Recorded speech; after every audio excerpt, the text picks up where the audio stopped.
اب ہمارا اگلا سوال یہ ہے کہ جناب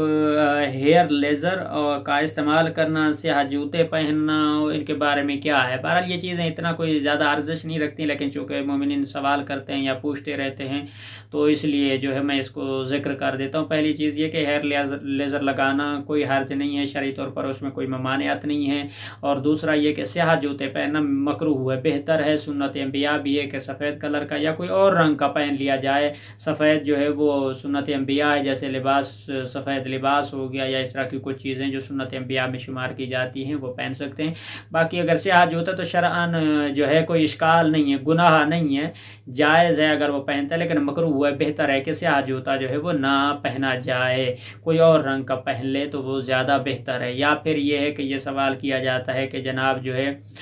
ہم اگر جو ہے وہ سفر پر جا رہے ہیں اور ہم اگر کوئی صدقہ نکالنا چاہتے ہیں اور صدقہ نہ یعنی قصد کر لیں، وہ پیسے ہمارے پاس موجود ہیں اور ہم نے نہیں دیا، تو کیا ہے وہ ہمارا صدقہ شمار ہوگا یا نہیں ہوگا؟ تو وہاں پر بھی اس کا اسی ضمن میں جزوی جواب میں دیتا جاؤں کہ وہ صدقہ اگر آپ نکال کے قصد کریں تو صدقہ شمار ہوگا، کوئی حرج نہیں، لیکن بہتر یہ کہ اس کو مستحق تک پہنچا دیا جائے تو زیادہ بہتر ہے، اور اس کو انجام دے دیا جائے تاکہ جس صدقے کے لیے نکال کے آپ جا رہے ہیں تو وہ صدقہ اس مستحق تک پہنچے، اس کا اثر آپ تک پہنچے تو زیادہ بہتر ہے۔ اگر نکال کے بھی رکھ دیتے اور ایک ساتھ کسی کی مدد کرنا چاہتے تب بھی اس میں کوئی حرج نہیں ہے، کوئی قباحت نہیں ہے۔ اور اس صدقے کے حوالے سے صدقہ، مستحب صدقہ اور واجب صدقے میں فرق کیا ہے اور اس کے جو مسائل ہیں اس کے اوپر انشاءاللہ ہم الگ اپنا 10 جو ہے وہ ریکارڈ کریں گے، لیکن چونکہ جزوی طور پر جو سوال تھے وہ مومنین تک جواب پہنچانا مقصود ہوتے ہیں تو وہ ہم انشاءاللہ پہنچا دیا، اور ہم چلتے ہیں اپنے اگلے نئے سوال کی طرف۔ اور دوسرا ایک سوال جو ہے وہ مومنین کی طرف سے جو کیا گیا ہے وہ یہ ہے کہ جناب شادی شدہ کے لیے کوئی اعمال یا غیر شادی شدہ کے لیے کوئی اعمال، جب چاند گرہن ہوتا ہے یا سورج گرہن ہوتا ہے تو ان کے لیے کیا حکم ہے، وہ کیا اعمال جو ہے وہ انجام دیں؟ ان کے لیے کوئی خاص اعمال نہیں ہے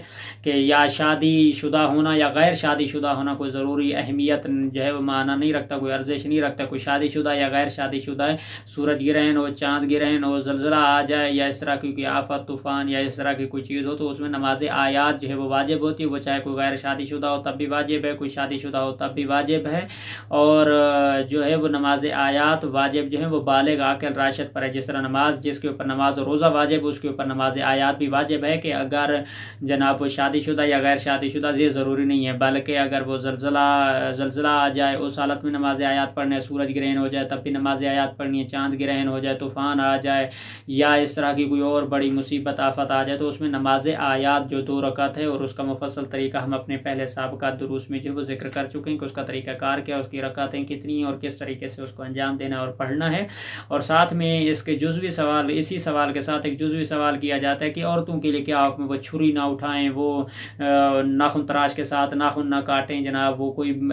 کھانا نہ بنائیں، گھر سے باہر نہ نکلیں، جو حاملہ ہیں، سورج گرہن ہو، چاند گرہن ہو یا اس طرح کے جو معاملات ہوتے ہیں تو شرعی طور پر کوئی اس میں ایسا نہیں ہے کہ وہ چھری نہ کرے۔ یہ سب ہماری جو ہندوانہ رسومات ہیں جس میں ہم نے اپنے آپ کو مقید کیا ہوا ہے، شرعی طور پر کوئی ایسی ممانعت نہیں ہے کہ بچے کے اوپر یہ اثر ہو جاتا ہے، وہ اثر ہو جاتا ہے، جو احتیاط وغیرہ یا اس طرح شرعی طور پر اس کے اوپر کوئی حکم لاگو نہیں ہے کہ واجب ہے کہ یہ کرو، واجب ہے کہ وہ کرو، ایسا کچھ بھی نہیں ہے۔ اور یہ چھری استعمال نہ کرو، وہ کرو، یہ کرو، کسی بھی فرمان میں، کسی بھی کتاب میں، کسی بھی معصوم نے، کسی بھی نبی نے یہ حکم نہیں دیا ہے کہ آپ جناب چھری استعمال نہ کریں یا آپ جناب جو ہے وہ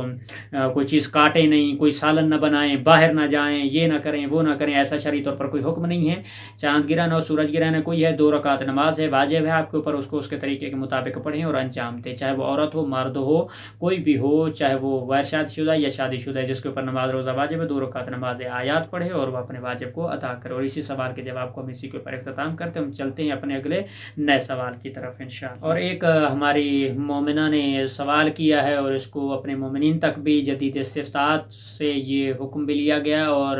دفتر آیت اللہ سستانی صاحب سے بھی پھر دوبارہ جو ہے اس کی تصدیق جو ہے وہ کرائی گئی ہے اور آپ لوگوں تک اور مومنین تک بھی یہ پہنچایا جا رہا ہے۔ وہ یہ ہے کہ کیا مرحومین کے قضا روزے کے بدلے میں مد تو عام کافی ہے، اور تو اس کے بارے میں کیا حکم ہے، یا آیا اس مرحوم کے قضا روزے رکھے، روزوں کے بدلے میں روزے رکھوائے جائیں، یا روزوں کے بدلے میں ایک مطعم جو ہے وہ دے دیں تو وہ کافی ہے، یا کیا حکم شرعی ہے؟ تو یہ سوال ہم نے آیت اللہ سستانی صاحب قبلہ کے دفتر میں ہم نے پہنچایا تھا، تو وہاں پر انہوں نے جدید استفتاء میں سے یہ حکم دیا ہے کہ اگر کسی کے کوئی مرحومین ہیں اور وہ ان مرحومین کے روزے رکھوانا چاہتا ہے تو اس کے بدلے میں جو ہے وہ اگر ایک مطعم جو ہے وہ دے دیتا ہے تو وہ کافی ہے۔ وہ اس مرحوم کے روزے کے بدلے میں اگر ایک مطعم دیتا ہے تو وہ کافی ہے، لیکن ساتھ میں شرط یہ ضروری ہے کہ جس مرحوم کے قضا روزے رکھائے جا رہے ہیں یا رکھوائے جا رہے ہیں یا اس قضا روزے کے بدلے میں مطعم دیا جا رہا ہے،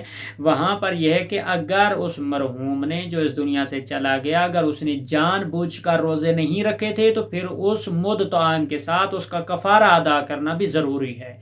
اگر تو وہ کفارہ بھی اس کا ادا کیا جاتا ہے اور ساتھ میں اس روزے کے قضا کے بدلے میں اگر مطعم دیا جاتا ہے پھر کوئی حرج نہیں ہے، کوئی اشکال نہیں، اس مرحوم کے روزے جو وہ ادا ہو جائیں گے۔ لیکن اگر وہ مطعم دے اور وہ مرحوم جس نے روزے جان پوچھ کر چھوڑے تھے اور مطعم دے تو پھر وہ روزے کافی یا اس مطعم اس مرحوم کے روزے کے بدلے میں پھر کافی نہیں ہے۔ آیت اللہ سستانی کے نزدیک جو ہے وہ یہی حکم ہے، اور باقی بعض مراجع عظام کے حکم میں جو ہے وہ اختلاف ہے، اور جو جن کا مقلد ہے اس کے بارے میں بھی جو حکم وہ اخذ کرنا چاہے گا تو وہ رابطہ فرما کر اس حکم کے بارے میں مزید معلومات جو ہے وہ حاصل کر سکتا ہے۔ تو خلاصہ اینڈ جو ہے اس کا جواب یہ کیا ہے کہ کسی بھی مرحوم کے روزے رکھوانے کے لیے اگر کوئی ایک مطعم جو ہے وہ دیتا ہے تو کوئی حرج نہیں ہے، وہ مطعم کے بدلے میں اس مرحوم کے روزے کا عوض جو ہے وہ ادا کر سکتا ہے، لیکن اگر مرحوم نے جان بوجھ کر نہ رکھے ہوں تو پھر اس کا کفارہ دینا اس کے اوپر واجب ہے، اور اس کفارے کا پھر ساتھ میں حساب کر کے اور ایک مطعم کا حساب کر کے پھر اس کے جو روزے ہیں قضا وہ اس کے پورے ادا ہو جائیں گے۔ اور اس سوال کے جواب کو ہم اسی کے اوپر اختتام کرتے ہیں، اور اب ہم چلتے ہیں اپنے اگلے نئے سوال کی طرف انشاءاللہ۔